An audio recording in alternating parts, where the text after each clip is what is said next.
नमस्कार बच्चों, आज हम करेंगे वर्कशीट नंबर 12 जो क्लास 10th के स्टूडेंट्स के लिए है। ये आपके पॉलिटिकल साइंस के चैप्टर नंबर 2 संघवाद से संबंधित है। ये आपकी 1 अगस्त 2020 की वर्कशीट है।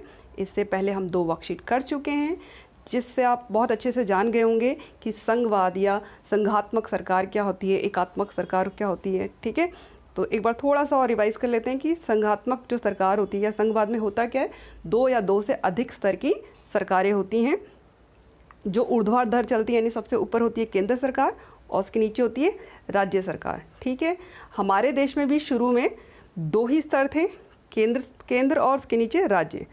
लेकिन जब इतने बड़े देश को चलाने में समस्या उत्पन्न होने लगी तो उसमें एक स्तर और जोड़ दिया गया था, जो था स्थानीय प्रशासन, जिसमें आपकी नगर पालिका जो नगर निगम है वो आता है और ग्राम पंचायतें। ठीक है, अब आज की वर्कशीट में देखते हैं हमें क्या दिया गया है। इसमें सबसे जो पहला बिंदु है वो है केंद्र और राज्य के संबंध। ठीक है, कि संघीय व्यवस्था में जो केंद्र और राज्य हैं उसके संबंध संवैधानिक प्रावधानों के अलावा भी बहुत सी बातों पर निर्भर करते हैं। आपको पता है ना, हमारे संविधान ने राज्यों और केंद्रों के संबंध जो है निर्धारित किए हैं, उनके अधिकार, उनके कार्य क्षेत्र जो हैं वो बताए हैं। आपने 3 सूचियाँ पढ़ी थी, एक थी संघ सूची, दूसरी थी राज्य सूची और तीसरी थी समवर्ती सूची। संघ सूची पे कौन कानून बनाता है? केंद्र। ठीक है, और राज्य सूची पे जितने भी विषय हैं वो राज्य के होते हैं, तो उस पर कौन कानून बनाता है? राज्य सरकार। ठीक है, समवर्ती सूची पे वो विषय थे जिनमें केंद्र सरकार भी कानून बनाती है और राज्य सरकारें भी। और इसके अलावा जो इन दोनों में नहीं होते, जो अवशिष्ट विषय होते हैं, उनमें कौन कानून बनाता है? केंद्र सरकार, क्योंकि हमारे यहाँ पे केंद्र जो है वो ज़्यादा ताकतवर है, उसको अधिक शक्तियाँ जो हैं प्राप्त हैं। ठीक है, और मैंने कहा था एक ही जो विषय है अभी तक अवशिष्ट शक्तियों में आता है वो है साइबर। ठीक है, साइबर कानून बनाने का अधिकार किसके पास है? केंद्र के पास। ठीक है, अब ये कहता है कि जो केंद्र और राज्य के संबंध है वो संवैधानिक प्रावधानों के अलावा भी बहुत सी बातों पर निर्भर करते हैं। संविधान ने तो प्रावधान कर दिए, लेकिन अब इसके अलावा भी जो उनके रिलेशनशिप है वो कैसे रहेंगे, वो निर्भर करता है कि शासक दल का नेता किस तरह इस व्यवस्था का अनुसरण करते हैं, इसको मानते हैं या नहीं मानते हैं। ठीक है, तो काफ़ी समय तक हमारे यहाँ पर एक ही पार्टी का केंद्र और अधिकांश राज्यों में शासन रहा। आप जानते हो कौन सी पार्टी थी? कांग्रेस। 1947 से लेकर 1989 तक हमारे देश में कांग्रेस का ही शासन रहा और लगभग सभी राज्यों में कांग्रेस की ही सरकारें रहीं, जिससे उनके संबंध कैसे थे? मतलब राज्यों को अधिक स्वायत्ता नहीं थी। जो राज्यों की स्वायत्ता है उसका मतलब होता है कि जो राज्य हैं वो बिना किसी दबाव के अपने अधिकारों का प्रयोग कर सकें। अब केंद्र में अगर वो पार्टी की उनकी ही सरकार है और राज्य में भी उनकी ही सरकार है, तो जो केंद्र है वो ज़्यादा ताकतवर होता है, ऑब्वियसली वो उसके निर्णयों को प्रभावित करेगा। मतलब वो अपने जो राज्य है वो अपने अधिकारों का प्रयोग खुलकर नहीं कर पाएगा, बिना दबाव के नहीं कर पाएगा, है ना। यानी जो राज्य है उसको इतनी स्वायत्ता नहीं थी कि वो सारे निर्णय अपनी मर्जी से ले सके। ठीक है, उसके बाद क्या हुआ, 89 के बाद जो 1990 का दौर शुरू हुआ, तो उस समय किसी भी पार्टी को स्पष्ट बहुमत नहीं मिला। ठीक है, तो गठबंधन सरकारों का दौर आरंभ हो गया। अब गठबंधन सरकार होता क्या है? जब किसी भी पार्टी को बहुमत नहीं मिलता कि वो सरकार बना पाए, तो 2 या 2 से अधिक दल मिलकर बहुमत जुटा लेते हैं और सरकार बना लेते हैं। तो ऐसी सरकार जिसमें 2 या 2 से अधिक दल शामिल हो वो गठबंधन सरकार कहलाती है। और जो राज्य थे उसमें भी क्षेत्रीय दलों का महत्व बढ़ गया। क्षेत्रीय दल होते हैं जो किसी क्षेत्र विशेष तक सीमित होते हैं। जैसे हमारे यहाँ दिल्ली में किसकी सरकार है? आपकी। वो एक क्षेत्रीय दल ही है क्योंकि वो दिल्ली में ही है उसका, है ना। ऐसे तमिलनाडु में कई सारे, तमिलनाडु का क्षेत्रीय दल है जो वहाँ उस पार्टी की सरकार वहाँ पर तो है, पर बाकी देश के अन्य हिस्सों में नहीं है। वो क्षेत्र विशेष तक ही उनकी जो है वो वोट बैंक होता है। तो जब क्षेत्रीय दलों का महत्व बढ़ा तो राज्यों में क्या हुआ? क्षेत्रीय दलों की सरकारें बनने लगी। अब केंद्र में अलग और राज्यों में अलग। अब जो राज्य थे वो क्योंकि वो क्षेत्रीय दलों के नियंत्रण में आ गए थे, तो अब वो केंद्र उन पर इतना अंकुश नहीं लगा सकता है क्योंकि वो उसकी पार्टी के मेंबर नहीं है कि उनको अपनी मर्जी से चला ले। ठीक है, तो इससे क्या हुआ, जो क्षेत्रीय दल थे उनके स्वायत्तता के प्रति आदर बढ़ा, यानी कि केंद्र को उनकी बातें माननी पड़ी। अगर किसी चीज़ में वो विरोध में आते हैं तो उनकी सुननी पड़ती। अगर उनका खुद का दल होता तो शायद वो ऐसा नहीं कर पाते। तो इसको एक उदाहरण से समझ सकते हैं। अभी क्या हुआ था कि केंद्र सरकार ने एक नियम बनाया था कि पूरे मतलब नियम पे विचार कर रही थी कि पूरे देश में जो है हिंदी जो है उसको कंपलसरी कर दिया जाए। पर जो दक्षिण भारतीय राज्य हैं वो हिंदी नहीं बोलते हैं। तो हुआ क्या कि जो दक्षिण भारतीय राज्य हैं, विशेषकर तमिलनाडु वगैरह, उन्होंने इसका विरोध प्रारंभ कर दिया। अब जब उनको लगा सरकार को कि अलगाव की स्थिति पैदा हो रही है, विद्रोह की स्थिति पैदा हो रही है, तो उन्होंने अपना ये निर्णय वापस कर लिया। अब जो नई एजुकेशन पॉलिसी आई है उसमें कहीं भी इस बात का जिक्र नहीं है कि आपको मतलब हिंदी पढ़वाना या हिंदी रखना कंपलसरी है। ठीक है, तो ये किस वजह से हुआ? क्योंकि केंद्र में अलग सरकार थी और राज्य में अलग सरकार थी, और जिससे राज्यों को अधिक स्वायत्तता मिलती है कि अपने निर्णय ले सके और अपने निर्णय मना सके। अगर एक ही होता तो उनको मानना पड़ता।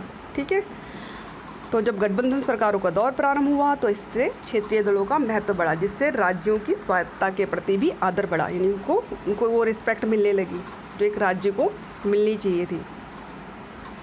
अब आते हैं, ये बहुत इंपॉर्टेंट पॉइंट है, भारत जैसे विशाल देश में सिर्फ 2 स्तर की शासन व्यवस्था से काम नहीं चल सकता। इसके लिए शक्तियों का विकेंद्रीयकरण आवश्यक है। पहले तो देखते हैं, मैंने बताया था संघ वाले जो संघात्मक व्यवस्था होती है, संघ सरकार होती है, उसमें 2 स्तर होते हैं, केंद्र और राज्य। ये तो रट गया होगा आपको, है ना। अब कई देशों में ऐसी तरह की शासन व्यवस्था है, लेकिन हमारा देश जो है बहुत बड़ा है और जनसंख्या की दृष्टि से तो बहुत ही ज़्यादा बड़ा है। इसकी हम ऐसे समझ सकते हैं कि जो उत्तर प्रदेश है, ठीक है, उत्तर प्रदेश जो है वो आबादी, मतलब रूस तो बहुत बड़ा देश है, लेकिन उत्तर प्रदेश आबादी की दृष्टि से रूस से ज़्यादा बड़ा है। ठीक है, रूस एक बहुत बड़ी कंट्री है, लेकिन अगर उत्तर प्रदेश और उसमें रूस में कंपैरिजन किया जाए तो रूस से ज़्यादा आबादी किसकी? उत्तर प्रदेश की। तो उसको संभालना इतना आसान नहीं है। ऐसी महाराष्ट्र और जर्मनी दोनों की आबादी लगभग बराबर है ना। जर्मनी एक पूरा विकसित देश है और महाराष्ट्र एक स्टेट है। तो जब इतना बड़ा देश, इतनी विशाल आबादी हो, तो 2 स्तर से शासन व्यवस्था जो है काम नहीं चल सकता, क्योंकि जो विकास है वो उन इलाकों तक नहीं पहुंच सकता, मतलब जो रूरल है, ग्रामीण है ना, स्थानीय स्तर तक। तो इसके लिए क्या हुआ, शक्तियों का विकेंद्रीयकरण जो है ज़रूरी हो गया। अब विकेंद्रीयकरण का अर्थ किसे कहते हैं? अर्थ क्या है?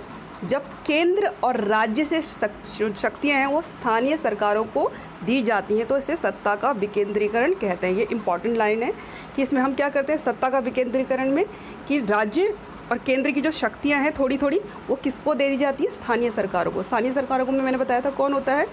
नगर पालिकाएँ और ग्राम पंचायतें। उनको अधिकार दे दिए जाते हैं कि वो अपनी मर्जी से अपने क्षेत्र के लिए निर्णय करें। और ये जो है बहुत ज़रूरी था, क्योंकि जो स्थानीय लोग हैं वो समझते हैं कि उनकी ज़रूरतें क्या हैं। अब जो हमारे प्राइम मिनिस्टर हैं उनको क्या पता कि आपकी गली में, आपकी गली जो है टूटी फूटी है, स्ट्रीट लाइट नहीं जलती है, आपके उसमें पानी की व्यवस्था नहीं है। तो ये तो आपके जो लोकल नेता हैं उनको पता होता है कि यहाँ, क्योंकि वो भी आसपास के ही रहने वाले होते हैं ज़्यादातर। देखना जो भी आपके वो होते हैं पार्षद, निगम पार्षद, वो आपके आसपास के इलाके में ही रहते हैं। ठीक है, इसलिए उनको पता होता है कि स्थानीय लोगों की ज़रूरतें क्या हैं। ऐसे जो ग्राम पंचायतें हों, उसमें जो ग्राम प्रधान बनता है वो गांव का ही व्यक्ति होता है, तो उसको गांव की सारी समस्याओं के बारे में पता होता है। तो उसको पता होता है कि हमें कहाँ पे क्या खर्चा करना है।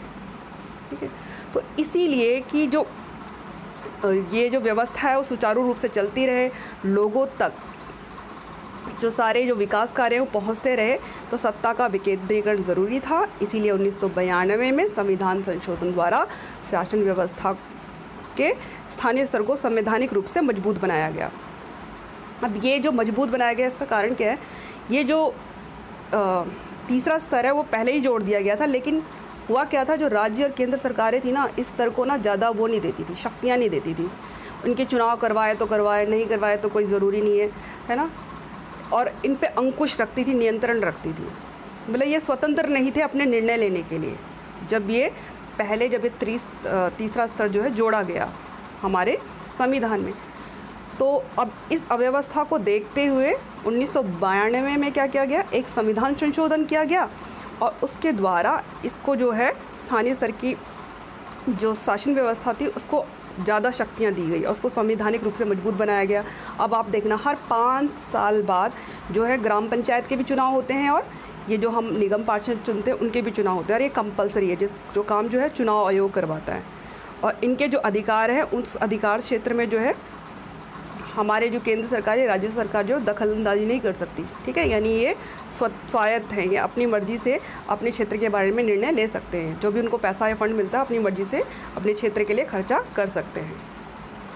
चलो ये तो मैंने बता दिया था, इन्हें गांव में पंचायत और शहरों में नगर निगम या नगर पालिका कहते हैं। तो आप इसको काफ़ी कुछ समझ गए होंगे बेटा, ये आप बुक में से ज़रूर पढ़ना तो आपको ज़्यादा अच्छे से समझ में आएगा। पहला प्रश्न, कैसे संवैधानिक प्रावधानों के अलावा भी संघीय व्यवस्था को अन्य बातें भी प्रभावित करती हैं? कुछ उदाहरण दीजिए। इसको आप यहाँ से लिख सकते हैं पहली लाइन से कि संघीय व्यवस्था में केंद्र और राज्य के संबंध संवैधानिक प्रावधानों के अलावा भी बहुत सी बातों पर निर्भर करते हैं। अब देखो उदाहरण के लिए, ठीक है, शासक दल और नेता किस तरह इस व्यवस्था का अनुसरण करते हैं, ठीक है। उसके बाद आगे लिख सकते हो, काफ़ी समय तक हमारे यहाँ एक ही पार्टी का केंद्र और अधिकांश राज्यों में शासन रहा, तब राज्य अधिकतर अपने स्वायत्त अधिकारों का प्रयोग कम ही करते थे। लेकिन जब गठबंधन सरकारों का दौर प्रारंभ हुआ तो जो केंद्र है और राज्य उनके संबंधों में भी बदलाव आया और राज्यों की जो स्वायत्तता थी उसके प्रति आदर बढ़ा। तो इस तरह से आपका ये उत्तर पूरा हो गया। अब आते हैं प्रश्न नंबर 2, राज्यों की स्वायत्तता के प्रति आदर का भाव बढ़ा है, इसे आप ज़रूरी क्यों मानते हैं? इसका उत्तर आप इस तरह से दे सकते हैं कि 1947 से 1989 तक देश में केंद्र में और अधिकांश राज्यों में एक ही पार्टी का शासन रहा, जिसकी वजह से राज्य अपनी स्वायत्तता का प्रयोग कम ही करते थे। परंतु जब गठबंधन सरकारों का दौर आया तो जो राज्य थे उनकी स्वायत्तता के प्रति आदर भाव भी बढ़ा, क्योंकि उस समय क्षेत्रीय दलों का महत्व बढ़ गया था। राज्यों में क्षेत्रीय दलों की सरकारें स्थापित हो गई थी और राज्यों की स्वायत्तता के प्रति आदर भाव जो है वो बहुत ज़रूरी है, क्योंकि इससे जो राज्य हैं वो बिना केंद्र के दबाव में आए अपने राज्य से संबंधित ज़रूरी निर्णय जो हैं वो ले सकते हैं कि उन्हें कौन से कार्य करने हैं, कौन से नहीं करने हैं, ठीक है। तो सरकार दबाव डालकर उनको अपनी बात नहीं मनवा सकती। इसको हम एक उदाहरण से समझ सकते हैं कि अभी केंद्र सरकार ने निर्णय लिया था कि जो हिंदी भाषा है उसको सभी राज्यों में जो है कंपलसरी कर दिया जाए स्कूलों में पढ़ाना, लेकिन जो दक्षिण भारतीय राज्य हैं विशेषकर तमिलनाडु, उसमें इसका विरोध हुआ और सरकार जो है उसने भी अलगाव की स्थिति से बचने के लिए या विद्रोह की स्थिति से बचने के लिए अपना ये जो निर्णय है वो वापस ले लिया। ये तभी संभव हो पाया जब वहाँ पर क्षेत्रीय दलों की सरकारें थी और जो राज्य था वो उसने अपने स्वायत्तता का जो है वो प्रयोग किया। इससे जो स्वायत्तता होना बहुत ज़रूरी है राज्यों के लिए, क्योंकि इससे उनको घुटन नहीं होती और वो बिना दबाव के अपने कार्यों को कर सकते हैं।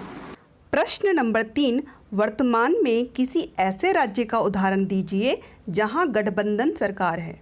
इसमें कौन कौन से दल शामिल हैं? तो इसका उत्तर है वर्तमान में महाराष्ट्र में गठबंधन की सरकार है। इसमें 3 बड़े दल शामिल हैं। पहला है शिवसेना, दूसरा कांग्रेस और तीसरा एनसीपी। अब आते हैं प्रश्न नंबर 4, सत्ता का विकेंद्रीकरण करना क्यों आवश्यक है? प्रश्न 4 का जो उत्तर है आप यहाँ से लिख सकते हैं कि भारत जैसे विशाल देश में सिर्फ 2 स्तर की शासन व्यवस्था से काम नहीं चल सकता, इसके लिए शक्तियों का विकेंद्रीकरण आवश्यक है। तो आप यहाँ तक अपना उत्तर लिख लीजिए और ये आपकी वर्कशीट पूरी हो गई। अब आप इसे कीजिए।